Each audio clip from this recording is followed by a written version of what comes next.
अस्सलामु अलैकुम वरहमतुल्लाहि वबरकातुहु। अल्हम्दुलिल्लाह नहमदुहु व नस्तईनुहु व नस्तगफिरुहु व नऊज़ु बिल्लाहि मिन शुरूरि अनफुसिना व मिन सय्यिआति अअमालिना मन यहदिहिल्लाहु फला मुदिल्ल लहु व मन युद्लिल्हु फला हादिय लहु व अशहदु अन ला इलाहा इल्लल्लाहु वहदहु ला शरीका लहु व अशहदु अन्न मुहम्मदन अब्दुहु व रसूलुहु अम्मा बाद। கண்ணியத்திற்குரிய எல்லாம் வல்ல அல்லாஹுவின் நல்லடியார்களே, அல்லாஹுவின் அருள் பொங்கும் புனிதம் நிறைந்த ரமலான் மாதத்தில் கடந்த 10 நாட்களாக அமல்களை குறித்த நம்முடைய பார்வைகளை சீர் செய்து கொள்ளக்கூடிய ஒரு அருமையான தலைப்பின் கீழ் பல்வேறு தகவல்களை தொடராக நாம் பார்த்தோம். அதன் அடுத்தபடியாக அண்ணல் நபியின் அழகிய வரலாறு பிறப்பு முதல் இறப்பு வரை என்ற தலைப்பு இங்கே தேர்வு செய்யப்பட்டிருக்கிறது. வரலாறு என்ற தலைப்பை பொறுத்தவரை மனித சமூகத்திற்கு மிக மிக அவசியமான முக்கியத்துவம் வாய்ந்த ஒரு தலைப்பு இந்த தலைப்பு. பொதுவாகவே நபிமார்களுடைய வரலாறு என்பதை தாண்டி உலகத்திலே மனிதனுக்கு வரலாறுகள் அவசியமானது. கடந்த காலத்திலே வாழ்ந்த மனிதர்கள் நிகழ்காலத்திலும் எதிர்காலத்திலும் வாழ இருக்கிற மனிதர்களுக்கு விட்டு சென்றிருக்கிற பாடங்கள், படிப்பினைகள். வரலாறு என்பது வெறுமனே கடந்த காலத்திலே வாழ்ந்து சென்ற மனிதர்களை பற்றி யார் வாழ்ந்தார்கள், யார் ஆண்டது, எப்பொழுது ஆண்டார்கள், எப்பொழுது தோற்று போனார்கள் என்பதை மட்டுமே படிக்கின்ற பாடம் அல்ல வரலாறு. கடந்த காலத்திலே வாழ்ந்த மனிதர்கள் செய்த தவறுகளை நமக்கு சொல்லி காட்டி அந்த தவறுகளை நாம் செய்யாமல் இருப்பதற்கு தேவையான அறிவுரைகளை வரலாற்றிலிருந்து நாம் பெற்றுக்கொள்ள முடியும். அதுபோல் கடந்த காலத்திலே வாழ்ந்த மனிதர்களுடைய நல்லறங்களை நமக்கு எடுத்துக்காட்டி அந்த நல்லறங்களை செய்வதன் வழியாக நம்மை மேம்படுத்தி கொள்வதற்கு உதவுகிற ஒன்று வரலாறு. எனவே வரலாறு என்பது மனித வாழ்க்கைக்கு அத்தியாவசியமான ஒன்று. இன்னும் ஒருபடி மேலாய்ப்பை சொல்வதாக இருந்தால், சமூகத்திலே சில நேரங்களில் உயர்வாக பேசப்பட வேண்டிய சமூகத்தை மிக மிக தாழ்வாக இழிவுபடுத்துவதற்கு கூட வரலாற்றை தான் பயன்படுத்துகிறார்கள். இன்றைக்கு நம்முடைய இந்திய சமூகத்தில் எடுத்துக்கொண்டால், முஸ்லீம்கள் ஒரு தாழ்ந்தவர்களாக, தேசப்பற்றற்றவர்களாக அல்லது தேச விரோதிகளாக இப்படியெல்லாம் சித்தரிக்கப்படுவதை பார்க்கிறோம்.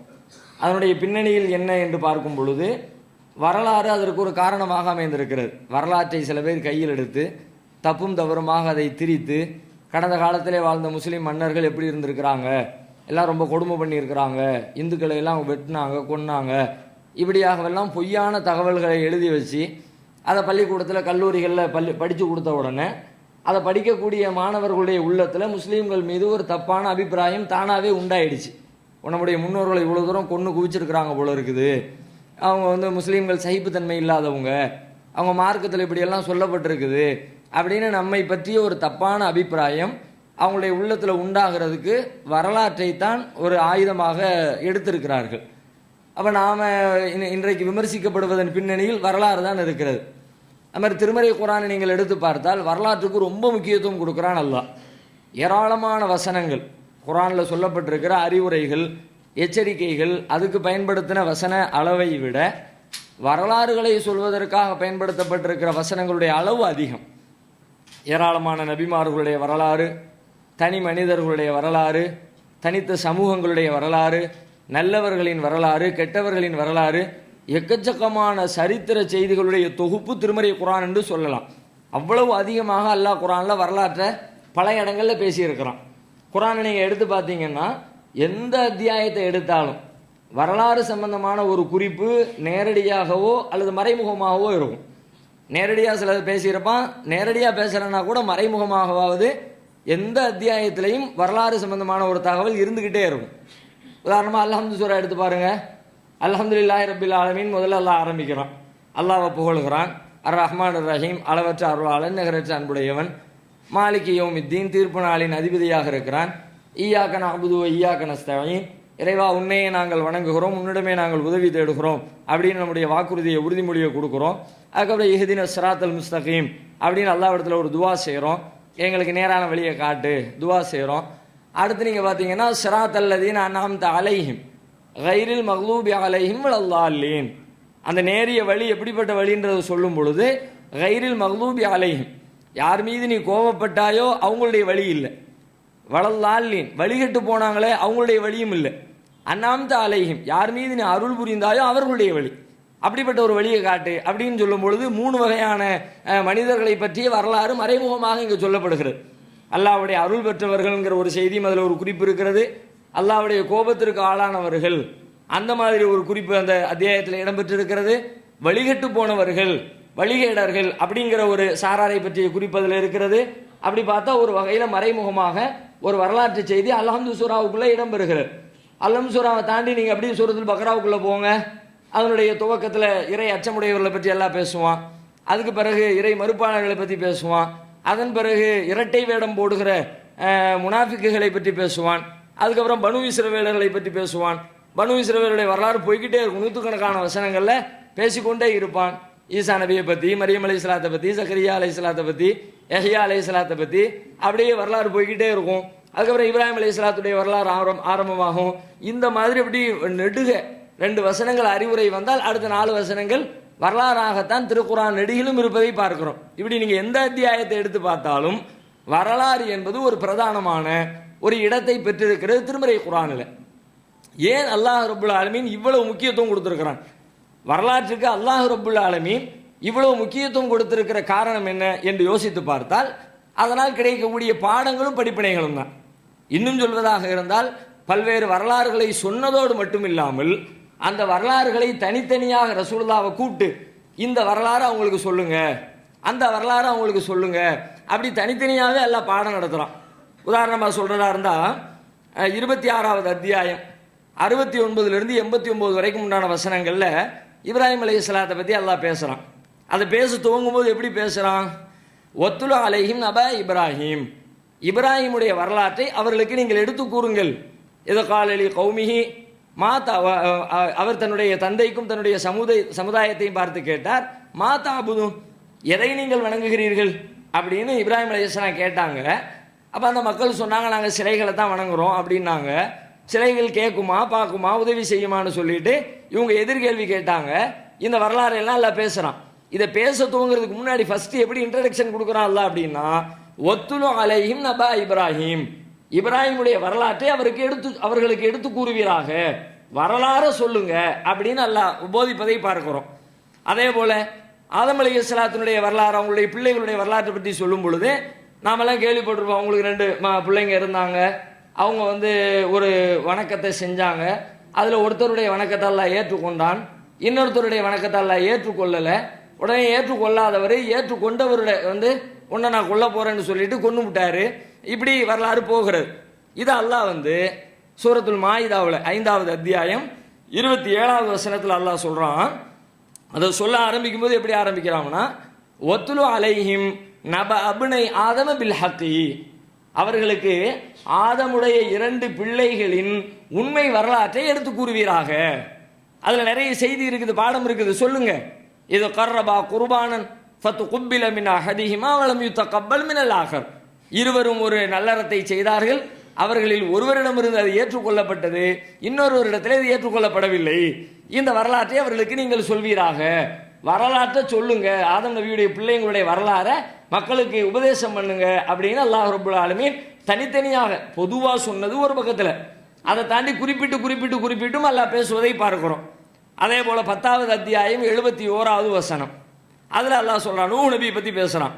ஒத்துலு அலைஹிம் நபா நூஹ், நூஹ் நபியுடைய வரலாற்றை அவர்களுக்கு எடுத்து சொல்லுங்கள். இது காலலி கௌமிஹி யா கௌமி இன்கான கபுர அலைக்கும் மகாமி வ ததுகீரி பி ஆயாத்தில்லாஹி ஃபஅலல்லாஹி தவக்கல்து ஃபஅஜ்மிஉ அம்ரக்கும் வ ஷுரகாக்கும். நூஹ் தன்னுடைய சமூகத்தை பார்த்து சொன்னார், என் சமுதாயமே, நான் இங்கே இருப்பதும் அல்லாஹ்வுடைய வசனங்களை கொண்டு உங்களுக்கு எச்சரிக்கை செய்வதும் உங்களுக்கு சிரமமா இருக்குதா? அப்படின்னா நீங்க நீங்கள் வணங்கக்கூடிய தெய்வங்களை எல்லாம் கூப்பிடுங்க, உங்களுடைய திட்டங்களை நீங்க போடுங்க பார்க்கலாம் இப்படின்னு நூஹ் நபி தன்னுடைய சமூகத்தாரிடத்தில் எச்சரிக்கை செய்தாரு. இந்த வரலாற்றை மக்களுக்கு நீங்கள் எடுத்து சொல்லுங்கள் அப்படின்னு 10வது அத்தியாயத்தில் 71வது வசனத்தில் அந்த செய்தி அல்லாஹ் சொல்லி காட்டுகிறான். இப்படி வரலாற்றை சொல்வதோடு மட்டுமில்லாமல் இந்த வரலாறை சொல்லுங்கள், அந்த வரலாறை சொல்லுங்கள் என்று வரலாற்றுக்கு முக்கியத்துவம் கொடுத்து திருக்குர்ஆன் பேசுவதை பார்க்கிறோம். ஏன் இவ்வளவு முக்கியத்துவம் கொடுக்கப்பட்டிருக்கிறது அல்லாஹ் விளக்குறான். லகது கான ஃபீ கஸஸிஹிம் இப்ரத்துல் லிஉலில் அல்பாப். அவர்களுடைய வரலாற்றிலே அறிவுடைய மக்களுக்கு படிப்பினை இருக்கிறது. வரலாறு கதை கேட்கறதுக்கு இல்லை, வரலாறு டைம் பாஸுக்கு இல்லை. ஆனால் இன்னைக்கு உலகத்தில் வரலாறு அப்படி தான் ஆகி போயிடுச்சு. வரலாறு சப்ஜெக்டே கல்லூரிகள்ல எல்லாம் நீங்கள் எடுத்துக்கோங்க. ஒருத்தர் ஹிஸ்ட்ரி குரூப் எடுத்துக்காருன்னு வச்சுக்கோமே, அவருக்கு கொடுக்கப்படுற மரியாதை என்ன? ஹிஸ்ட்ரியாமா. அது அந்த அந்த கேள்விக்கு என்ன அர்த்தம்? ஏன் சயின்ஸ் குரூப் எடுக்கலையோ, ஏன் மேக்ஸ் குரூப் எடுக்கலையோ, ஏன் பாடம் வராதோ, கணக்கு வராதோ, படிக்க தெரியாதோ? படிக்க தெரியாதவன் உருப்படாதவன் அவன் தான் வரலாற்று பாடத்தை எடுப்பாங்க என்கிற மாதிரியான ஒரு சிந்தனை ஓட்டம் சமூகத்தில் இருக்கிறது. அதனால தான் பெரும்பாலும் யாரும் வரலாற்று துறையை தேர்வு செய்வது கிடையாது. ஆனால் நிஜமாக வரலாற்றை பார்க்க வேண்டிய கோணத்தில் பார்க்க ஆரம்பித்தால் மனித வாழ்க்கைக்கு தேவையான பாடங்கள், படிப்பினைகள், வழிகாட்டுதல்கள், எச்சரிக்கைகள் அனைத்துமே வரலாற்றிலே இருக்கிறது.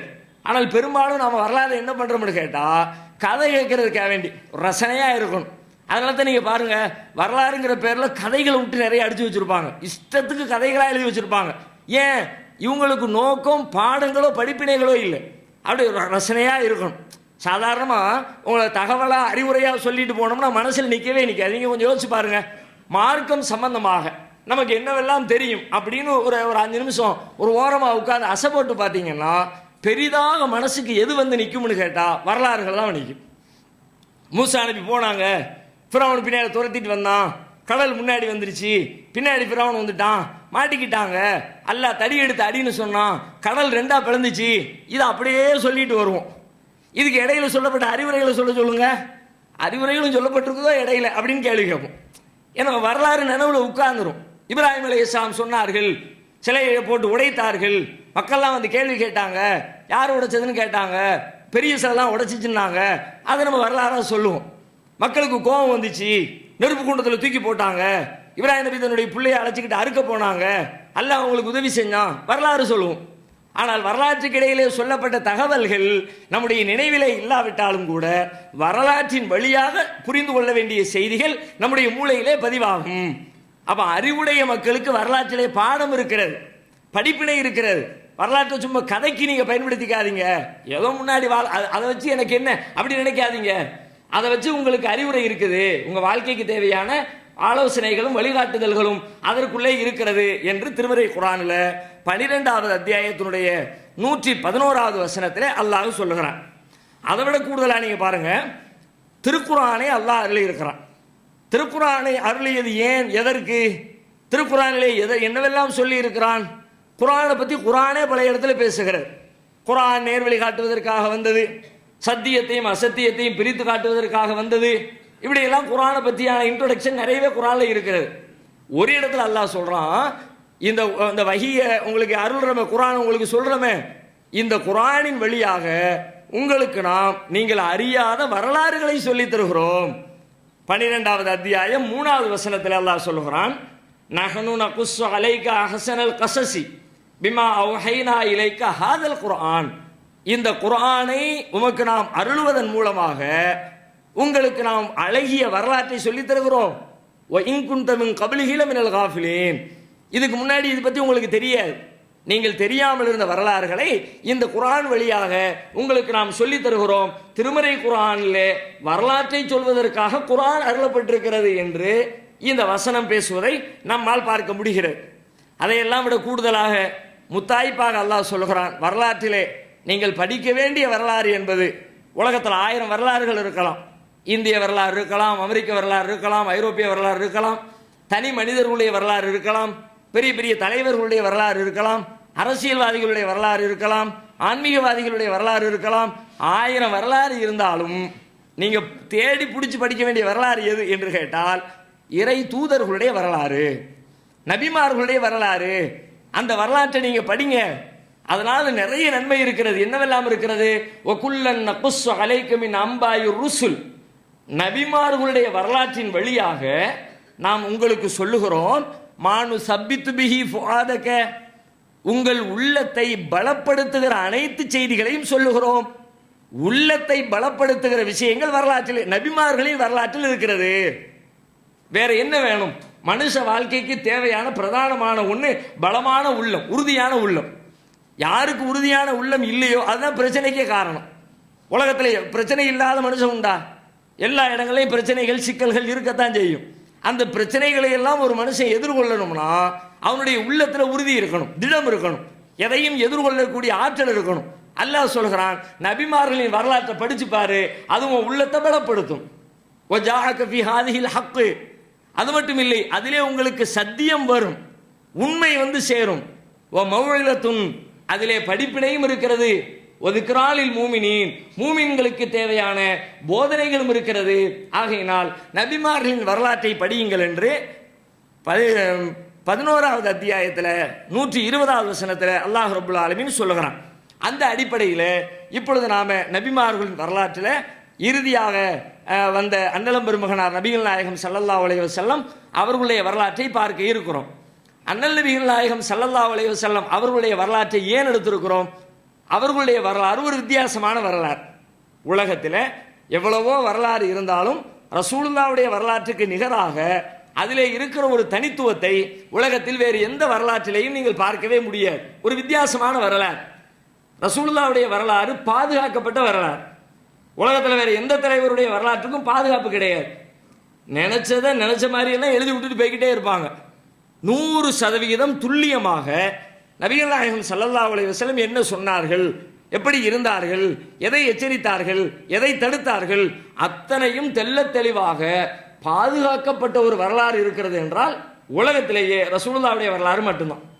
இது ஏதோ ரசூலுல்லாவை பெருமைப்படுத்தணுன்றதுக்காக வேண்டி முஸ்லீம்களாக இருக்கிற காரணத்தால் சொல்ற செய்தி இல்லை. யார் வேணாலும் இதை சவாலாக எடுத்துக்கிட்டு வரட்டும், பார்க்கலாம். யார் வேண்டுமானால் எங்க தலைவருடைய வரலாறு இருக்கிறது அப்படின்னு யார் வேணாலும் சொல்லட்டும். சொல்லக்கூடிய ஆட்கள் இதை சவாலாக எடுத்துக்கொண்டு வரட்டும், இந்த மாதிரி வரலாறு எங்கள்கிட்ட இருக்குன்னு சொல்லட்டும், சொல்லவே முடியாது. ரசூலுல்லாவிடமிருந்து ஒரு செய்தியை ஒருவர் அறிவிப்பார், அதற்காக வேண்டி அவரை பற்றிய வரலாற்றை நம்ம பதிவு செஞ்சு வச்சிருப்போம்.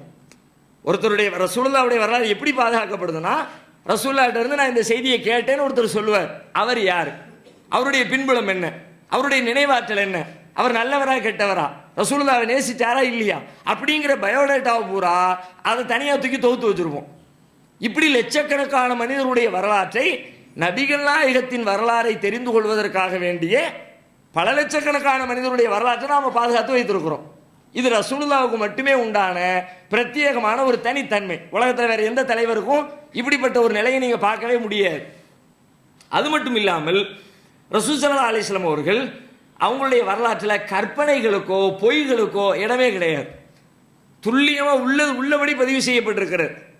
உலகத்தில் நீங்க பார்க்கலாம், எந்த தலைவருடைய வரலாறு எழுதப்பட்டாலும் வரலாறுன்னு எழுதுனதே பெரும்பாலும் ஒருத்தர் ரொம்ப பெருசா காட்டுறதுக்கு தான் எழுதி வைப்பாங்க. அவர் எவ்வளவு பெரிய ஆளு தெரியுமா, அவர் என்னெல்லாம் செஞ்சாரு தெரியுமா, அவர் செஞ்ச சாதனை என்ன தெரியுமா அப்படின்னு ஒருத்தர் ரொம்ப மிகைப்பட புகழ்வதற்காக, அவரை மனித தன்மையை விட்டு அப்பாற்பட்டு உயர்த்தி சொல்வதற்காக, இதுக்காகத்தான் பெரும்பாலும் வரலாறுகளை எழுதி வைக்கிறார்கள். சில வருடங்களுக்கு முன்னாடி ஆனந்த விகடன் பத்திரிகையில் ஒரு கேள்வி ஒன்று கேட்கப்பட்டுச்சு. எழுத்தாளர் மதன் அதில் எழுதிக்கிட்டே வர்றார். அவர்கிட்ட ஒரு கேள்வி கேட்குறாங்க, நீங்கள் நம்ம தமிழ் மன்னர்களுடைய வரலாறுகளை எல்லாம் ஒரு புத்தகமாக தொகுத்தா நல்லா இருக்குமே, தமிழர்களுக்கு அது பயன்படுமே, சேர சோழ பாண்டிய அப்படியெல்லாம் நிறைய மன்னர்கள் வாழ்ந்துருக்கிறாங்க, இளைய தலைமுறைக்கு அவங்கள பற்றி தெரியலை, நீங்கள் சொன்னால் நல்லா இருக்குமேனு ஒரு கேள்வி முன்வைக்கப்படுகிறது. அப்போ அவர் அதுக்கு பதில் சொல்கிறாரு, இல்லை அதெல்லாம் வரலாறுலாம் எழுத முடியாது. ஏன்னு கேட்டால் நம்ம ஊரில் எழுதப்பட்டிருக்கிற வரலாறு கல்வெட்டு எல்லாமே கதையும் கப்சாவமாக தான் இருக்குது. சொல்லிட்டு அதுக்கு ஒரு உதாரணம் சொல்கிறார், நிறைய உதாரணங்கள் அவர் சொல்கிறார். அதில் ஒன்று சொல்கிறாரு, எத்தனையோ அரசர்களுடைய கல்வெட்டு இருக்குல்ல, எந்த அரசனுடைய கல்வெட்டிலையாவது அவன் மேற்கொண்ட போரில் அவன் தோல்வி அடைஞ்சிருப்பான்ல, அவன் தோத்த செய்தியை அவனுடைய கல்வெட்டில் பார்க்கவே முடியல. எந்த மன்னனாக இருந்தாலும் தோக்கவும் செஞ்சிருப்பான், ஜெயிக்கவும் செஞ்சிருப்பான். 2 போரில் ஜெயிச்சிருந்தான்னா ஒரு போரில் தோத்துருப்பான். அவன் தோத்தது வந்திருக்கணும்ல, இந்த போரில் தோத்து விட்டோம், இந்த போரில் ஜெயிச்சு விட்டோம்னு தோத்ததும் வரணும், ஜெயிச்சதும் வரணும். ஆனால் மன்னர்களால் உருவாக்கப்பட்ட எந்த கல்வெட்டிலேயும் எந்த செப்பு பட்டயத்திலேயும் தான் தோற்று போய்விட்ட செய்தியை மன்னர்கள் பதிவு செய்யவே இல்லை. பிறகு எப்போ கண்டுபிடிக்கிறோம், இன்னொரு மன்னனுடைய கல்வெட்டை படிக்கும் போது அவன் சொல்லுவான்ல, இவனை ஜெயிச்சேன்னு எழுதியிருப்பான்ல, அப்பந்தான் தெரியும் கல்லப்பையும் தோத்துருக்கான் போல இருக்கு. இவன் தோத்துருக்கான்றதை கண்டுபிடிக்கிறதுக்கு அவன் ஜெயிச்சான்றதை வச்சு தான் கன்ஃபார்ம் பண்ண வேண்டியது இருக்கு. இதை வச்சுக்கிட்டு நீங்க என்ன வரலாறு எழுத சொல்றீங்க அவர் கேட்கிறார். அது மட்டும் இல்லாமல் வரலாறுங்கிற பேரில் எழுதி வச்சது பொருள் சில லிஸ்ட் போடுறார். முல்லைக்கு தேர் கொடுத்தான் பாரிவள்ளல் அப்படிங்கிறார். முல்லைக்கு தேர் கொடுத்த பாரிவல், இது ரொம்ப உயர்வா பேசப்படுகிறது. உண்மையில் இப்படி ஒரு மன்னன் இருந்திருப்பானா? அப்படி இருந்திருந்தா அவனை மன்னன்னு சொல்றதா மடையன்னு சொல்றா? அவர் கேள்வி கேட்கிறார். முல்லை கொடி வளருது, அந்த வளரக்கூடிய அந்த செடி வளரணுன்றதுக்காக வேண்டி ஒரு சின்ன குச்சியை நட்டு வச்சா அப்படியே முல்லை படர்ந்து செடி வளர்ந்துட்டு போயிடுது. அது வளரணுன்றதுக்காண்டி இவன் என்ன பண்ணனானா, பல்லாயிரக்கணக்கான ரூபாய் செலவழிச்சு பல பேர் உட்கார்ந்து கஷ்டப்பட்டு செதுக்கிய தேரை கொண்டு போய் முல்லை கொடி படரட்டும்னு கொண்டு போய் பக்கத்தில் விட்டுட்டு வந்துட்டான். அது அப்படியே படர்ந்து வளர்ந்துருச்சு. அப்போ அது செடி மேலே எவ்வளோ அக்கறை வச்சிருக்கிறான் அப்படின்னு அவனை பற்றி எழுதுறாங்க. கேட்டுட்டு அவர் கேட்குறாரு, இந்த செடி வளர்க்கிறதுல மரம் வளர்க்கிறதுல இவ்வளவு ஆசை உடையவன் அவன் இருந்தான் என்று உண்மையாக இருந்தால் அவன் எப்படி தேர் செஞ்சான்? தேரே பல மரங்களை வெட்டி தானே செய்யப்பட்டிருக்குது. அப்போ அவ்வளவு மரத்தை வெட்டி போட்டு ஒரு செடிக்காக வேண்டி அதை கொண்டு நீ வீணாக்கி இருக்கன்னா நீ மண்ணனா மடையனா அப்படின்னு அவர் கேட்கிறார். இது மாதிரி நிறைய உதாரணங்களை சொல்லிட்டு, ஆகையினால மிகைப்பட எழுதப்பட்ட வரலாறுகள் தான் இருக்கிறதே தவிர நிஜமான வரலாறுகள் இல்லை. கற்பனைகளை தான் கலந்து வைத்திருக்கிறார்கள், அதை எழுதுவதனால் பயனில்லை என்று சொல்லிட்டு பத்திரிகையில் அவர் ஒரு ஓப்பன் டிக்ளரே இதை கொடுத்தார். ரசூல் ஸல்லல்லாஹு அலைஹி வஸல்லம் உடைய வரலாற்றுக்கு இப்படிப்பட்ட நிலை கிடையாது. ரசூலுல்லாஹ் பேரில் சில பேர் அப்படி சொன்னாலும் கூட அதை எல்லாத்தையும் ஃபில்டர் பண்ணி பிரிச்சிட முடியும். பிரித்து தந்துட்டாங்க. ரசூலுல்லாஹ் பேரில் சில பேர் அபரிவிதமாக சொல்ல வரும் பொழுது இதெல்லாம் இஸ்லாத்தில் உள்ளது இல்லை, ரசூலுல்லாஹ் வாழ்க்கையில் நடக்கலை, உனக்கு சொன்னது யாரு? இப்படி ஒரு செய்தியை சொல்றியே, இது யார் உனக்கு சொன்னா? அவருக்கு யாரு சொன்னா? அவருக்கு யாரு சொன்னா? எல்லாத்தையும் கிராஸ் செக் பண்ணும் பொழுது கடைசியில் ரசூலுல்லாஹ் சொன்னது எது, நபிகள் நாயகம் ஸல்லல்லாஹு அலைஹி வஸல்லம் அவருடைய பெயரால் சொல்லப்பட்டது எது, எல்லாம் ரொம்ப தெளிவாக பதிவு செய்யப்பட்டு விட்டது. எனவே இப்படிப்பட்ட ஒரு தனித்துவமான வரலாறு நபிகளாருக்கு மட்டும்தான் இருக்கிறது. அப்படிப்பட்ட ஒரு வரலாற்று நாயகரை பற்றி தான் நாம் இன்றைக்கு இந்த தொடரிலே தெரிந்து கொள்ள இருக்கிறோம். முதலிலே வரலாற்று ரசூலுல்லாஹ்வுடைய வரலாற்றுக்குள்ளே நுழைவதற்கு முன்னால் நாம் தெரிந்து கொள்ள வேண்டிய முக்கியமான ஒரு செய்தி என்ன என்றால், நபிகள் நாயகம் ஸல்லல்லாஹு அலைஹி வஸல்லம் அவர்கள் ஒரு சமூகத்திற்குள்ளே நபியாக வந்து அந்த சமூகத்தில் பல்வேறு மாற்றங்களை ஏற்படுத்துகிறார்கள். மாற்றம் என்று சொன்னால் வார்த்தைகள் வர்ணிக்க முடியாத ஒரு பெரும் புரட்சி. வெறும் 23 ஆண்டு கால இடைவெளியில் உலகத்தில் எந்த மனிதனும் வெறும் 23 ஆண்டு கால இடைவெளியில் இத்தனை பெரிய ஒரு மாற்றத்தை ஏற்படுத்திய வரலாறு கிடையவே கிடையாது. ஜீரோலிருந்து ஸ்டார்ட் பண்ணி ஒரு வல்லரசை உண்டாக்குகிறார்கள், சமூகத்தை பண்படுத்துகிறார்கள், குடும்ப நெறிமுறைகளை கற்றுத்தருகிறார்கள், எல்லா வகையான வழிகாட்டுதல்களை முன்வைக்கிறார்கள், இறைவனுக்கு செய்ய வேண்டிய வழிபாட்டை பற்றி கற்றுத்தருகிறார்கள். இப்படி 100% எல்லா விஷயங்களையும் தெல்ல தெளிவாக துல்லியமாக பல்வேறு மாற்றங்களை உண்டாக்கிய தலைவர் நபிகள் நாயகத்தை தவிர உலகத்தில் யாரும் இல்லை. வெறும் 23 ஆண்டு காலத்தில் இந்த மாற்றம் நிகழ்ந்திருக்கிறது. அப்ப இவ்வளவு பெரிய மாற்றம் நிகழ்ந்திருக்கிறது, அது எவ்வளவு பெருசு என்பதை தெரிந்து கொள்ளணும்னா முதலில் அந்த மக்கள் எப்படி இருந்தார்கள் என்பதை தெரிஞ்சுக்கணும். எப்படி இருந்தவனே எப்படி மாத்தினாங்க அப்படின்னா கரெக்டாக தெரியும். ஆல்ரெடி எம்ஏ படித்தவன அதுக்கு மேலே எம்ஃபில் படிச்சுட்டான், அது பெரிய விஷயம் கிடையாது. ஆனால் நான் படிக்க தெரியாமல் இருந்த ஒருத்தரை எம்ஃபில் படிக்க வச்சு பிஹெச்டி முடிச்சு டாக்டரேட் வாங்கி கொடுத்துட்டாருன்னா ஐயாப்பா இவன் இவ்வளவு பெரிய ஆளாயிட்டானா அப்படின்னு பேசுவோம். ஏன் எப்படி இருந்தவன் எப்படி ஆயிருக்கிறான், அதை வைத்துத்தான் ஒரு மனிதனுடைய தரம் எடை போடப்படும். அந்த அடிப்படையில் நபிகள் நாயகம் ஸல்லல்லாஹு அலைஹி வஸல்லம் அவர்களுடைய வரலாற்றின் தரத்தை எடை போட வேண்டும் என்று சொன்னால் நபிகள் நாயகம் அவர்கள் பிறந்த சமூகம் எப்படிப்பட்ட சமூகம், எந்த காலத்தில் பிறந்தார்கள், எந்த மக்களிடத்திலே வாழ்ந்தார்கள், அவர்களிடத்திலே என்ன தாக்கத்தை உண்டாக்கினார்கள் என்று துவக்கத்திலே தெரிந்து கொண்டால்தான் உண்மையான வரலாற்றின் வீரியத்தை நாம் அறிந்து கொள்ள முடியும். அந்த அடிப்படையில் நபிகள் நாயகம் பிறக்கிற சமூகம் அன்றைக்கு எப்படி இருந்தது, பிறக்கிற நேரத்தில் அவர்கள் வாழ்ந்த சமுதாயம் எப்படிப்பட்ட சமுதாயமாக இருந்தது என்று நாம் பரிசீலிக்க ஆரம்பித்தால் வரலாற்றில் அதற்கு சொல்லக்கூடிய பேர் என்ன, ஐயாமுல் ஜாஹிலியா என்கிறார்கள். அறியாமை காலம். அந்த காலத்திற்கு பேரே எப்படி சொல்றாங்கன்னா அறியாமை காலம். எதை எடுத்தாலும் அறியாமை தான், அறிவுக்கு வேலையே கிடையாது. எந்த துறை எடுத்து பார்த்தாலும் ஒழுக்கத்தை பற்றி பேச்சே இருக்காது. திருமண வாழ்க்கையா அதில் ஒரு நெறிமுறைகளே இருக்காது. பிறருடைய பொருளாதாரமா கண்டமணிக்கு சகட்டு மணிக்கு என்ன வேணாலும் செஞ்சுக்கலாம். மனித உயிர்களை பற்றி எந்த அக்கறையும் கிடையாது. ஒழுக்கம் கிடையாது, வழிபாடு கிடையாது, நேர்மை கிடையாது, நாணயம் கிடையாது, அறிவார்ந்த எந்த காரியமும் கிடையாது. என்ன வேணாலும் செய்யலாம், எப்படி வேணாலும் வாழலாம் அப்படிங்கிற மாதிரி நபிகள் நாயகம் ஸல்லல்லாஹு அலைஹி வஸல்லம் அவர்கள் பிறக்கிற சமூகம் அறியாமையினுடைய உச்சகட்டத்திலே இருந்துச்சு. அப்படிப்பட்ட சமூகத்தில் தான் ரசூல் ஸல்லல்லாஹு அலைஹி வஸல்லம் அவர்கள் பிறக்கிறார்கள். அந்த காலத்தில் இருந்த பல காரியங்கள் இன்னைக்கும் இருக்குது. ரசூலுல்லாஹ் காலத்தில் எப்படியெல்லாம் இருந்தாங்க நம்ம சொல்கிறோமோ அந்த மாதிரி பல மடமைகள் இன்றைக்கும் சமூகத்தில் இருக்கிறது. ஆனால் இன்றைக்கு அது அந்த ரெண்டும் கிட்டத்தட்ட சம அளவிலே இருக்கிறது. ஒரு 50 பேர் அடிமுட்டாளா இருக்கிறான்னா ஒரு 50 பேர் அறிவாளியா இருக்கிறான். ஒரு 50 பேர் ஏமாத்துக்காரனாக இருந்தாங்கன்னா ஒரு 50 பேர் நல்லவனா இருக்கிறான். ஒரு 50 பேர் ஒழுக்கம் கட்டவனா இருக்கிறான்னா 50 பேர் ஒழுக்க சீலனா இருக்கிறான். சமூகம் இன்றைக்கு இப்படி இருக்கிறது. தவறுகளை செய்தாலும் கூட அந்த தவறுகளை சீர்திருத்தக்கூடிய மனிதர்களும் இன்றைக்கு உலகத்திலே வாழ்கிறார்கள்.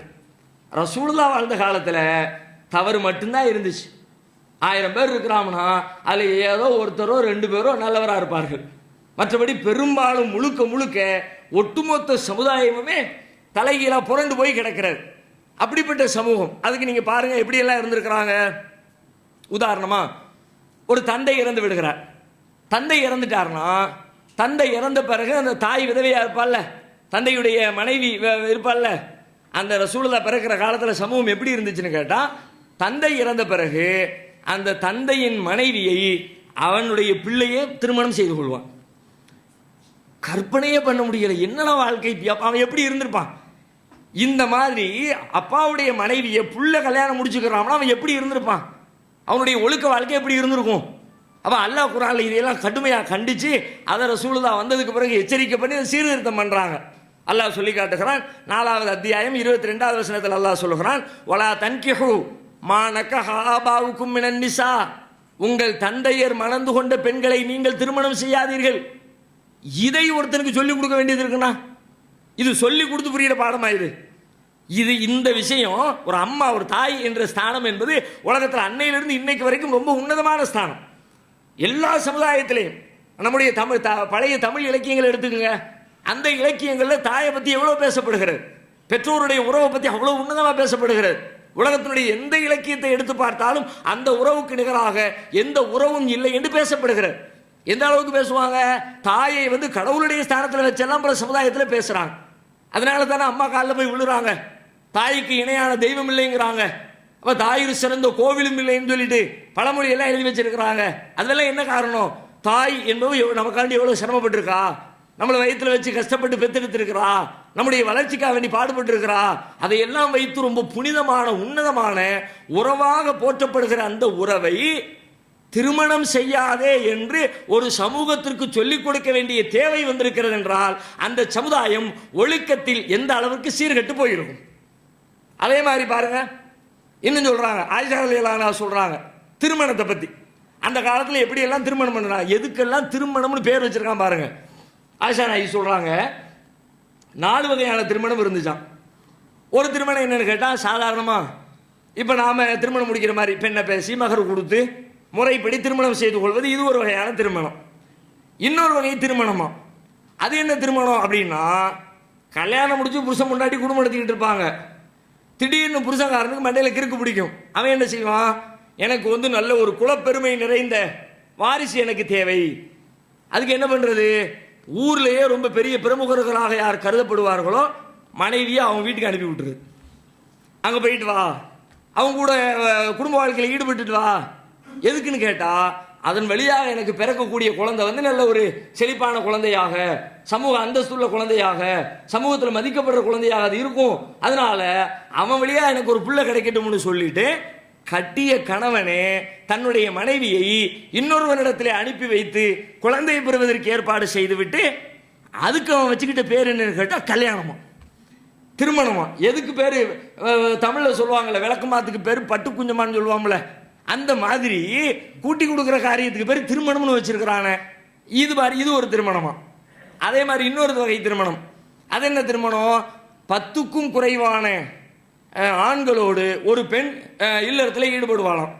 ஈடுபட்டு விட்டு அவள் கருத்தரிச்சு குழந்தை உண்டாயிட்டான்னா, குழந்தை பெற்ற பிறகு 10 பேரையும் கூப்பிட்டு விட்டு அந்த 10 பேர்ல இவன் செலக்ட் பண்ணுவான், இவன் ஓம்புள்ளதான் அப்படிமா. உடனே அவன் மறுக்க முடியாது, ஆமா நம்மளும் தானே இருந்திருக்கிறோம், சரி மணி ஏற்றுக்குவான். இது ஒரு வகையான திருமணம். அதே மாதிரி எந்த எண்ணிக்கை வரைகிற எதுவுமே இல்லாம பேசாம ஓப்பன் டிக்ளர், பாம்பேல ரெட் லைட் ஏரியா மாதிரி யார் வேணாலும் வரலாம், யார் வேணாலும் போகலாம் அப்படின்னு சொல்லிட்டு அதுக்கு பிறகு குழந்தை பிறந்த பிறகு அந்த குழந்தையினுடைய அங்க அடையாளங்களை வைத்து ஆளை தேடி பார்க்கறது. மூக்கு பாரு, அவன் மூக்கு மாதிரியே இருக்கு, அப்ப அவன் தான் தாப்பேன், இந்த அப்படி இது ஓம் புள்ளதான். உடனே அந்த பிள்ளை அவனை அந்த தகப்பனை சார்ந்ததாக ஆக்கப்பட்டு விடும். இப்படி ஒரு வகையான திருமணம் இருந்துச்சு. இதுக்கு பேர் திருமணமா? இது ஒரு ஒழுக்கமான சமூகத்தில் இதை கற்பனை செய்ய முடியுமா? இன்னைக்கு ஒழுக்கம் சீர்கெட்டு போச்சு, கெட்டு போச்சுங்கிறோமே. இன்னைக்கு உலகத்தில் எங்கேயாவது இப்படி நடக்குதா? எங்கேயுமே இப்படிப்பட்ட ஒரு கொடுமையை நாம பார்க்க முடியாது. நபிகள் நாயகம் ஸல்லல்லாஹு அலைஹி வஸல்லம் அவர்கள் எந்த சமூகத்திலே பிறந்தார்களோ அந்த சமுதாயம் அவர்கள் நபியாக ஆவதற்கு முன்பு இந்த நிலையில் தான் இருந்திருக்கிறது என்கிறார்கள் அன்னை ஆயிஷா ரலியல்லாஹு அன்ஹா அவர்கள். இந்த செய்தி புகாரியில 5127வது செய்தியாக பதிவு செய்யப்பட்டிருப்பதை பார்க்கிறோம். அதே போல குழந்தை பிறந்துருச்சு, பெண் குழந்தை பிறந்து விட்டால், இன்னைக்கும் பெண் குழந்தை பிறந்துச்சுன்னா பெண் குழந்தைய தாழ்வாக நினைக்கக்கூடிய ஒரு சமூகம் இன்னைக்கும் இருக்கிறது. பெண் குழந்தை பிறந்தா ஏன் அப்படி நினைக்கிறான்? பொம்பளை பிள்ளைய பிடிக்காமலாம் அப்படி இல்லை. பொம்பளை பிள்ளை பிறந்துருச்சுன்னா வரதட்சணை கொடுக்கணும், அதை கட்டி கொடுக்கணும், அதுக்கு ரொம்ப கஷ்டப்படணும். இப்படி ஒரு பிள்ளை பிறந்துருச்சே, அது நமக்கு பெரிய செலவு வைக்குமே என்பதற்காக வேண்டி பெண் குழந்தையை வெறுக்கிறார்கள். மற்றபடி பொம்பளை பிள்ளையை வேண்டாம்னு யாருமெல்லாம் சொல்றது கிடையாது. ஆனால் நபிகள் நாயகம் அவர்கள் பிறக்கின்ற அந்த சமூகம் எப்படி இருந்துச்சு அப்படின்னா, பெண் குழந்தை என்று சொன்னால் ஆக அருவருப்பாக, ஆக இழிவாக, பொருளாதார சிக்கல்லாம் கிடையாது. பொம்பளை பிள்ளைங்கிறது ஒரு இழிவு, ஒரு கேவலம். எந்த அளவுக்கு கேவலம்? ஒரு சமுதாயத்தில் அந்தஸ்து பெற்ற ஒரு மனுஷன் ஏதோ ஒரு தப்பு செஞ்சு மாட்டிக்கிட்டான்னு வச்சுக்குவோம், அவன் வெளியில தலை காட்டுறதுக்கு எவ்வளவு யோசிப்பான். ஐயோ இப்படி ஆயிடுச்சே, எல்லாருக்கும் தெரிஞ்சு அசிங்கமா போயிருமே, வெளியில பேப்பர்ல போட்டு விட்டானுங்கள, வாட்ஸ்அப்ல பரப்பிட்டானுங்கள, வெளியில தலை காட்ட முடியாத, எங்க அப்பா பாப்பாரு அம்மா பாப்பாரு, அப்ப வெக்கத்துல தலை குனிஞ்சு நிப்பானே. அந்த மாதிரி ஒருவனுக்கு பெண் குழந்தை பிறந்து விட்ட செய்தி சொல்லப்பட்டால் அவன் அப்படிப்பட்ட ஒரு கேவலத்தை அவன் அடைந்து விட்டதாக நினைக்கிறான். அப்படி அவங்க நினைச்சாங்களாம். அல்லாஹ் குர்ஆன்ல சொல்லி காட்டுகிறான், வைதா புஷ்ரா அஹதுஹும் பில் உன்சா வல்ல வஜ்ஹுஹு முஸ்வத்தம் வஹுவ கலீம். அவர்களில் ஒருவனுக்கு பெண் குழந்தை பிறந்து விட்டது என்று நற்செய்தி சொல்லப்பட்டால் வல்ல வஜ்ஹுஹு முஸ்வத்தம் வஹுவ கலீம், அவனுடைய முகம் கருத்து கவலைப்பட்டு இப்படி ஆயிடுச்சே என்று அவன் நினைக்கிறான். எத்தவாராமினல் கோமின் சூயிமா புஷ்ரபிகி, அவனுக்கு சொல்லப்பட்ட இந்த செய்தியினால் சமூகத்திலிருந்து ஒதுங்கி வாழ ஆரம்பிக்கிறான். மக்கள் முன்னாடி தலை காட்ட முடியாத, அண்ணன் முன்னாடி போய் எப்படி நிக்கிறது, ஏன்னா பொம்பளை பிள்ளைய பத்தி இருந்து நிக்கிறியடா அப்படின்னு நம்மளை பார்த்து கேட்பாங்களே, அப்படிங்கிற மாதிரி சமூகத்தை விட்டு ஒதுங்க ஆரம்பிக்கிறான். அயும்சிக்குஹு அலா ஹூனின் அம் யதுஸ்ஸுஹு ஃபித்துராம், இந்த இழிவை சுமந்து கொண்டே இந்த பிள்ளையை வளர்ப்பதா அல்லது இழிவை சுமக்க வேண்டாம் என்று மண்ணுக்குள் போட்டு மூடி விடுவதா என்று அவன் சிந்திக்கிறான். அந்த அளவுக்கு ஒரு பெரிய இழிவானதாக பெண் குழந்தைகளை பார்த்திருக்கிறார்கள் என்று திருக்குர்ஆன் சொல்லுகிற செய்தி 16வது அத்தியாயம் சூரத்து நஹ்லில 58, 59 ஆகிய வசனங்களில் பதிவு செய்யப்பட்டிருப்பதை பார்க்கிறோம். அது மாதிரி வழிபாடுகள் எடுத்துக்கொண்டால் அதிலேயே இதே மாதிரி தான் வணக்க வழிபாடுகள்லாம் இருந்துச்சு. வணக்க வழிபாடுகள் எல்லாமே அதுவும் அதே மாதிரி தான். எல்லாம் முட்டாள்தனம், மோடு முட்டித்தனம், இது எல்லாத்தையும் ஒட்டுமொத்த குத்தையாக எடுத்து வைத்திருப்பார்கள்.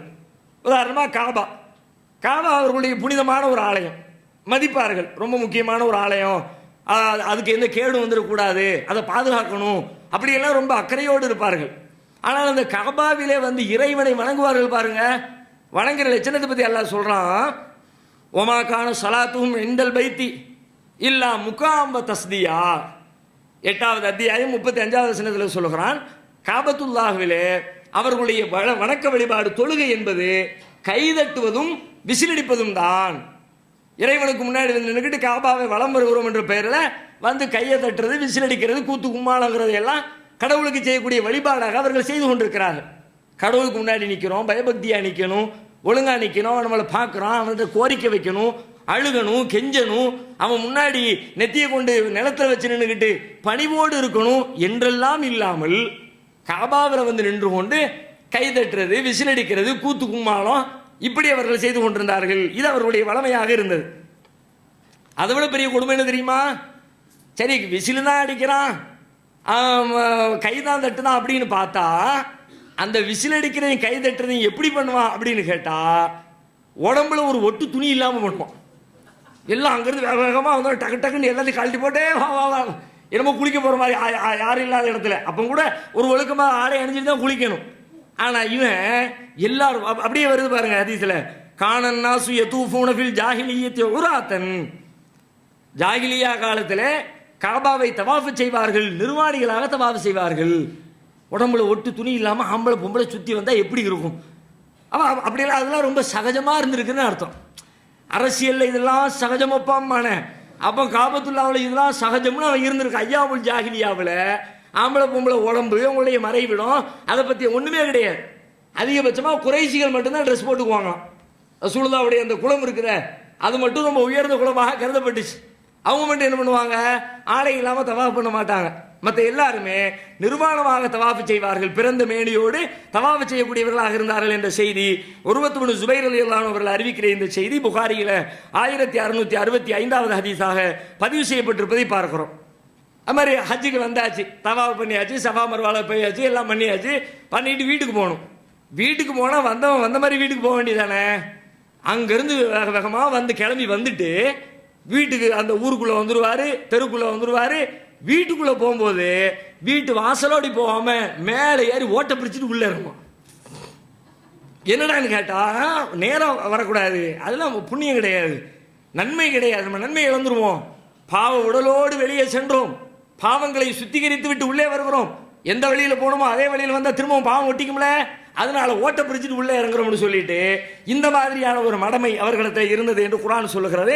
2வது அத்தியாயம் 189வது வசனத்தில் அல்லாஹ் சொல்லுகிறான், ஒலைசல் பிர்ரு பிஅன் தஅத்துல் புயூத மின் ظுஹூரிஹா, உங்கள் வீடுகளுக்குள்ளே பின்புறமாக வருவதிலே நன்மை எதுவும் இல்லை. வலாக்கின்னல் பிர்ர மனித்தகா, இறை அச்சத்திலே தான் நன்மை இருக்கிறது. பௌத்துல் புயூத மின் அபுவாபிஹா, வீடுகளுக்குள் உங்கள் முன்வாசல் வழியாக நுழையுங்கள். வீட்டுக்கு வாச வழியா வாடான்னு சொல்லி தர வேண்டியது இருந்திருக்கு. வீடுனாலே வாசல் வழியா தானே வரணும். இவனுக்கு எப்படிப்பட்ட சமூகமா இருந்திருக்காங்கன்னா, வீட்டுக்கு வர்ற அதுக்கு ஒரு வாசல் வச்சிருக்கோம் பாரு, அந்த வாசல் வழியா வா, வேற எந்த வழியும் வந்துடாத என்று சொல்லி கொடுக்கக்கூடிய அளவிற்கு அவர்கள் ஒரு அறியாமையிலே வாழ்ந்திருக்கிறார்கள் என்ற செய்தியை பார்க்கிறோம். அதை தாண்டி நீங்க பார்த்தா ஹலால் ஹராம் அந்த ஃபத்வா இருக்குல்ல, இன்னைக்கு நம்ம ஆலிம் சாக்கெல்லாம் அவங்களோட பிச்சை எடுக்கும். இப்போ நம்ம ஆலிம் சாக்கள் நீங்கள் டிவிலாம் பார்க்குறீங்க, நிகழ்ச்சியெல்லாம் பார்க்குறீங்க, டக்கு டக்கு நடிகை செய்யலாமா செய்யலாம், செய்யக்கூடாதா செய்யக்கூடாது, நீங்கள் எப்படி கேட்குறீங்களோ அதே மாதிரி பதில் வரும். அதற்கு இதை சாப்பிடலாமா அப்படின்னா சாப்பிடலாம் பாரு, சாப்பிடக்கூடாதா அப்படின்னா சாப்பிடக்கூடாதுன்னு பாரு. நீ கூடாதுங்கிற மாதிரி வார்த்தைகளை கேட்டால் அங்கேருந்து கூடாதுன்னே பதில் வரும். கூடுங்கிற மாதிரி கேள்வியை கேட்டால் கூடுங்கிற மாதிரியே பதில் வரும். என்ன நினைக்கிறாரோ அதுவெல்லாம் ஃபத்துவா அள்ளி வீசுவர். எது எதுக்கு என்னென்ன ஃபத்துவா வச்சிருக்கானே சொல்ல முடியாது, இஷ்டத்துக்கு கொடுக்குறாங்களே. இதே மாதிரி அன்றைக்கு நபிகளாருடைய காலத்தில் அவர்கள் பிறக்கிற பொழுது அந்த சமூகத்தில் ஹலால் ஹராமை இஷ்டமாக தீர்மானித்தார்கள். எப்படியெல்லாம் தீர்மானித்தாங்க அப்படின்னா, சில கால்நடைகளை இது நமக்கு ஹராமு, சில பயிர்களை சில உணவு தானிய வகைகளை இது நமக்கு ஹராமு அப்படின்றவாங்க. அதுக்கு எந்த ஆதாரமும் இருக்காது. இது ஏன் ஹராமு, யார் ஹராமாக்கணா, இறைவன் ஹராமாக்கணானா, நம்ம எதுக்கு இதை ஹராமாக்கணும், நம்முடைய கால்நடை தானே, நம்முடைய உணவு தானே, எந்த லாஜிக்கும்லாம் இருக்காது. இது ஹராம்னா ஹராம், அதை சாப்பிடக்கூடாது. சில பிராணிகள் பிடிப்பாங்க, இதில் சவாரி பண்ணக்கூடாது. சில கால்நடைகள் பிடிப்பாங்க, இதை அறுக்கும்போது பிஸ்மில்லா சொல்லக்கூடாது. ஏன்னா அதை அறுக்கும்போது ஆட்டை அறுக்கும்போது பிஸ்மில்லா சொன்னால், ஒட்டகத்தை அறுக்கும்போது பிஸ்மில்லா சொன்னால் என்னங்கிறேன். ஆனால் அவர்களாக இப்படி வைத்துக் கொள்வார்கள், இதில் இப்படி வச்சுக்குவோம், அதில் அப்படி வச்சுக்குவோம். இந்த மாதிரி இஷ்டத்திற்கு தீர்மானித்தார்கள் என்று குர்ஆன் சொல்லுகிறது. அல்லாஹ் சொல்லி காட்டுகிறான். 6வது அத்தியாயம் 138வது வசனத்தில் சொல்லுகிறான், வகாலு ஹாதிஹி அன்ஆமு வ ஹர்சுன் ஹிஜ்ருன், இந்த கால்நடைகளும் இந்த பயிர் பச்சைகளும் நமக்கு தடுக்கப்பட்டவையாக இருக்கின்றன சொல்லிட்டு அல்லாஹ் சொல்லலாம். இதெல்லாம் அவங்களுடைய கற்பனையில் சொல்லுகிறார்கள். லா யதாமுஹா இல்லா மன் நஷாஉ பிஸாமிஹிம் வ அன்ஆமுன் ஹுர்ரிமத் லுஹூருஹா வ அன்ஆமுன் லா யذ்குரூன இஸ்மல்லாஹி அலைஹி, இந்த பிராணியின் மீது சவாரி செய்வது கூடாது என்கிறார்கள். இந்த பிராணி கால்நடைகளுக்கு பிஸ்மில்லா சொல்லக்கூடாது என்கிறார்கள். நம்ம ஆட்கள் இது மாதிரி சொல்லுவாங்க, கடிதம் எழுதும்போது பிஸ்மில்லா எழுதாத, அதுக்கு தான் நாங்கள் 786 வச்சிருக்கோம். 786 நீ கடிதம் எழுதுறோம், அவன் கீழே போட்டான்னு என்ன பண்ணுறது, அவன் கீழே போட்டானா மேலே போட்டால் உனக்கு என்ன, அல்ல கடிதம் எழுதுனா பிஸ்மில்லா எழுத சொல்லிவிட்டான், எழுதிட்டு போக வேண்டியதானே. அவன் இவன் கண்டுபிடிச்சி வச்ச மாதிரி அவன் பிஸ்மில்லா சொல்லாத என்று அவர்கள் சொல்லிக் கொண்டார்கள். இதெல்லாம் அவர்களுடைய கற்பனையில் விளைந்தது, இறைவன் சொன்ன சட்டம் இல்லை என்று அல்லாஹ் எச்சரிக்கிறான். அதே மாதிரி சில கால்நடைகள் பிடிப்பார்கள், பிடிச்சி சொல்லுவான், இது வயிற்றுக்குள்ளே இருக்கிற இந்த பிராணி ஹாலிசத்துல் இது கூறினா, ஆண்கள் மட்டும்தான் சாப்பிடுவோம். ஒம்மு ஹர்ரமுன்னு அல்ல அசுவாஜினா, பெண்களுக்கு இது ஹராம். யாருப்பா சொன்னா, அதெல்லாம் கேட்காத, நாம் சொன்னதான் தீர்ப்பு. 18 பெட்டியை கூட்டியாச்சு, பஞ்சாயத்தில் அறிவிச்சாச்சு, இவ்வளவுதான் முடிவு. ஆம்பளைக்கு தான் இந்த வயிற்றில் இருக்கிற பிராணிகள், பெண்களுக்கு கிடையாதுன்னு சொல்வார்கள். எந்த அடிப்படையும் இல்லாமலே இதை செய்வார்கள் என்கிறான் 6வது அத்தியாயம் 139வது வசனத்தில். அதை விட இன்னொரு கூத்து என்னன்னு கேட்டா, திடீர்னு இந்த நேர்ச்சை பண்றது, அவங்களுடைய கால்நடைகள் பயிர் பச்சைகள்ல பங்கு வைப்பாங்க. என்ன பங்குன்னு கேட்டா, இது நமக்கு, இது அல்லாவுக்கு, இது நம்ம தெய்வங்களுக்கு, இப்படி பங்கு வைப்பார்களாம். அல்லாஹ் சொல்றான், வஜஅலு லில்லாஹி மிம்மா தரா மினல் ஹர்தி வல் அன்ஆமி நஸீபன். அவர்களுடைய பயிர் பச்சைகளிலேயும் அவர்களுடைய கால்நடைகளிலேயும் அல்லாஹ்வுக்கு என்று ஒரு பங்கை வைப்பார்கள். வஹாதா லிஷுரகாயினா, இது எங்களுடைய தெய்வங்களுக்கு என்று வைப்பார்கள். அது தேவையில்லை, சரி வச்சுட்டேன், வச்சபடி இருக்க வேண்டியதானே. வச்சபடி இருக்காம அவர்களுடைய அல்லாஹ்வுக்கு என்று வைத்தது இருக்குதே, தேவைப்பட்டா அதை எடுத்து தெய்வங்களுக்கு கொடுப்பார்கள். தெய்வங்களுக்கு என்று வைக்கப்பட்டது எதுவோ அதை அல்லாஹ்வுக்கு கொடுக்க மாட்டார்கள். சாமா யஹ்குமூன், என்ன தீர்ப்பு சொல்கிறார்கள். ஏன்னா அல்லாஹ்வுக்கு வச்சதை நான் யாருக்கும் கொடுக்க மாட்டேன்னு சொன்னா கூட மனசு ஆறிடும். அல்லாஹ்வுக்குன்னு ஒன்று வச்சுக்கிட்டு தேவைப்பட்டா அதை அடுத்தவனுக்கு பிடிக்க கொடுக்குற, ஆனா அடுத்தவனுக்கு கொடுத்த உடனே அல்லாஹ்வுக்கு கொடுக்க மாட்டேன்னு சொல்றியே, இது நியாயமா என்று அல்லாஹ் ரப்பல் ஆலமீன் அந்த மக்களை பார்த்து கேட்கிறான். 6வது அத்தியாயம் 136வது வசனத்தில் இந்த செய்தியை அல்லாஹ் சொல்லி காட்டுகிறான். இப்படி நிறைய வருகிறது. அதே போல ரசூல் ஸல்லல்லாஹு அலைஹி வஸல்லம் சொல்றாங்க, அர்பஉன் ஃபி உம்மத்தி மின் அம்ரில் ஜாஹிலியா, 4 காரியங்கள், என் சமூகத்திலே இருக்கிற 4 காரியங்கள், அறியாமை கால பழக்க வழக்கங்கள், லா யத்ருக்கூன ஒன்று, பெரும்பாலான மக்கள் அதை விட்டு விடுவதில்லை. நிறைய மக்கள் செஞ்சுக்கிட்டே இருக்கிறாங்க, ஆனால் அது அறியாமை கால காரியங்கள். என்னெல்லாம் செய்யறாங்க? அல் ஃபஹ்ரு ஃபில் அஹ்சாப், பாரம்பரியத்தை, குலப்பெருமை அடிப்பது. நாங்கள் எவ்வளோ பெரிய ஆளுகள் தெரியுமா, எங்கள் குடும்பம் எப்படி தெரியுமா, எங்கள் அப்பா எப்படி, எங்கள் தாத்தா எப்படி, ஊரையே கட்டி ஆண்ட பரம்பரை நாங்கள். இந்த இந்த இந்த வெத்து பேச்சு இருக்கு பார்த்தீங்களா, மனுஷன் இயற்கையில் என்னன்னே தெரியல. ஒரு 2 தலைமுறை கழிஞ்சா போகும், 4வது தலைமுறையை பற்றி அவன் ரோட்டில் பிச்சு எடுத்து கிடந்திருப்பான், தாத்தனும் முப்பாட்டனும். இவன் விடுவான் கதை, எங்கள் ஊரே கட்டி ஆண்டு ஊருக்கே சோறு போட்ட பரம்பரை, இன்னைக்கு நாங்கள் விதிவசம் இப்படி உட்காந்துக்கிட்டு இருக்கோமா. இதுவெல்லாம் பாரம்பரிய பெருமை. இது ஒரு முஸ்லீம் இடத்துல இருக்கக்கூடாது. இது அறியாமை கால பழக்க வழக்கம். ரசூலுல்லாஹ் சொல்றாங்க, நிறைய பேர்கிட்ட இருக்குது, ஆனால் இருக்கக்கூடாது. அல் ஃபஹ்ரு ஃபில் அஹ்சாப், குலப்பெருமை எடுக்கிறார்கள். வத்தகனு ஃபில் அன்சாப், அதே மாதிரி பாரம்பரியத்தை சொல்லியே குறை சொல்லுகிறார்கள். உன்னை பற்றி தெரியாதா, உன் தாத்தனை பற்றி தெரியாதா, உன் தாத்தன் கோயிலில் திருடுறான், உங்கள் அப்பா முதலாளிகிட்ட திருடுறான், நீ என்கிட்ட திருடுற, அடே திருட்டு போய் வம்சம் தானடா நீ அப்படிமா. இவன் திருடுற இவனை தானே சொல்லணும். இவன் திருடுனா அதுக்காக வேண்டி இவனுக்கு ஒரு பட்டம், இவன் அண்ணனுக்கு ஒரு பட்டம், இவங்க சித்தப்பனுக்கு ஒரு பட்டம், இவங்க பெரியப்பனுக்கு ஒரு பட்டம், மொத்த குடும்பம் பாரம்பரியம்னு சொல்லிவிட்டு ஒரு 25 பேருக்கு பட்டம் கட்டுவான் பார்க்கணும். வத்தானு ஃபில் அன்சாப், இந்த பாரம்பரியத்தை சொல்லி குறை சொல்லாத, திட்டாத. ஒரு தடவை அபூதர் கிஃபாரி ரலியல்லாஹு அன்ஹு அவங்க என்ன பண்ணுவாங்கன்னா, அவங்களும் அவங்களுடைய அடிமையும் ஒரே மாதிரி ட்ரெஸ் போட்டுட்டு வருவாங்க. பார்க்குறவங்க கேட்பாங்க, என்னங்க 2 பேரும் ஒரே மாதிரி ட்ரெஸ் போட்டுருக்கிறியே. சில நேரத்தில் அப்படி வரும்போது நம்மளே கேட்குற மாதிரி தோணும்ல, ஒரே மாதிரி இருந்துச்சுன்னா கேள்வி கேட்போம், அதே மாதிரி கேட்குறாங்க. அப்போ அவங்க சொல்கிறாங்க, நான் ஒரு நாள் என்னுடைய அடிமையை திட்டேன். எப்படி திட்டோம்னா, கருப்பியின் மகனே, அவங்க அம்மா பேரை சொல்லி திட்டிவிட்டேன், கருத்த பொம்பளைன்னு சொல்லிட்டு அந்த மாதிரி திட்டேன். ரசூலுல்லாஹ் இதை கேட்டுட்டாங்க.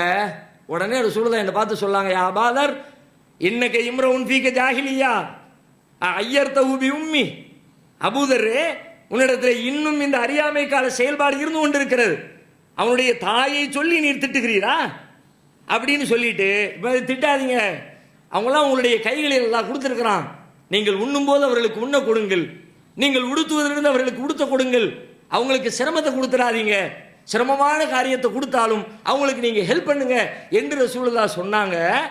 அன்னையில இருந்து நான் என்னுடைய இந்த பழக்க வழக்கத்தை, நடவடிக்கையை மாற்றிக்கொண்டேன் அப்படிங்கிறாங்க. ஆனா இன்னைக்கு முஸ்லீம்கள் இடத்துல கூட நீங்க பாருங்க, சண்டைன்னு வந்துருச்சு அப்படின்னா அவ்வளவுதான், நம்ம அதெல்லாம் விட்டு வந்த வம்பு சண்டைக்கு போக மாட்டேங்க. வந்துருச்சா ஒரு கை பார்த்துட்டு தான் அடுத்த இடத்துக்கு போறது. அதுக்கு எந்த கையை பார்க்கணுமோ பார்த்துருது, அவங்க அம்மா கையை பார்க்கணுமா, அத்தா கையை பார்க்கணுமா, எல்லார் கையும் சேர்த்து பார்த்துடுறது. ஒவ்வொரு ஏரியாவிலையும் சில கெட்ட வார்த்தைகள் இருக்கிறது, சென்னைக்குன்னு சில வார்த்தை இருக்கிறது, எடுத்த எடுப்புல அப்படிமா, அது அவ்வளவுதான் முடிஞ்சிச்சு. அம்மா தான் வந்து நிற்பான் ஃபர்ஸ்ட். திருநெல்வேலிக்கு போனீங்கன்னா அங்கே ஒரு வார்த்தை இருக்குது, என்னன்னு கேட்டால் அம்மா தான் வந்து நிற்பான். அவன் செஞ்ச தப்புக்கு எதிர்த்தாப்புல 2 வீலரில் வந்து முட்டி விடுவான். வாயிலிருந்து ஃபர்ஸ்ட் வர்ற வார்த்தையை ஆனால தான் ஆரம்பிக்கும். எதுக்குங்கிற இது அறியாமை கால செயல். நபிகள் நாயகம் எச்சரிக்கிறார்கள். ஒல் இஸ்திஸ்காவு பின் நுஜூம், நட்சத்திரங்களை கொண்டு மழை தேடுவது அறியாமை கால செயல். ஒன் நியாஹத்து, ஒப்பாரி வைத்து அழுவது அறியாமை கால செயல் என்று ரசூல் ஸல்லல்லாஹு அலைஹி வஸல்லம் சொல்லுகிற இந்த செய்தி முஸ்லிம் என்ற ஹதீஸ் கிரந்தத்தில் 1700வது செய்தியாக பதிவு செய்யப்பட்டிருப்பதை பார்க்கிறோம். இது மாதிரி நிறைய இருக்கிறது. ஆனால் அனைத்து விஷயங்களையும் நபிகள் நாயகம் ஸல்லல்லாஹு அலைஹி வஸல்லம் அவர்கள் தன்னுடைய இறுதி பேருரையிலே ஒட்டுமொத்த மக்களுக்கும் இஸ்லாத்தை எடுத்து சொல்லி ஒரு மிகப்பெரிய சீர்திருத்தத்தை உண்டாக்கி அனைத்து செய்திகளையும் குளிதோண்டி புதைத்துவிட்டு நபிகள் நாயகம் மக்களை பார்த்து உரை நிகழ்த்துகிறார்கள். அலா குல்லு ஷைஇன் மின் அம்ரில் ஜாஹிலியா, மக்களை அறிந்து கொள்ளுங்கள், அறியாமை காலத்தினுடைய அனைத்து காரியங்களும் தஹ்த கதமைய மௌதூன், என்னுடைய 2 கால்களுக்கு கீழே புதைக்கப்பட்டு விட்டது. எல்லாத்தையும் புதைச்சிட்டாங்க சொல்லுவா. எல்லா அறியாமைகள் புதைச்சது தான் நம்ம தோண்டி வச்சிருக்கணும். இப்போ ரசூலுல்லாஹ் போட்டு கபரில் போட்டு மூடிட்டு போனாங்களே, இன்னைக்கு நம்ம சமூகத்தில் அதையெல்லாம் தோண்டி தோண்டி வச்சுட்டு உட்கார்ந்துருக்கிறோம்.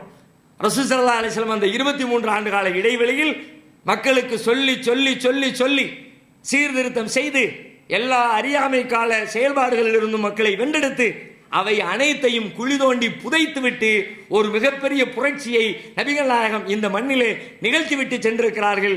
அப்படிப்பட்ட புரட்சிகர நாயகரின் வரலாற்றை இன்ஷா அல்லாஹ் நாளை இருந்து அவர்களுடைய பிறப்பு முதல் தொடர்ந்து நாம் பார்க்கலாம். அஸ்ஸலாமு அலைக்கும்.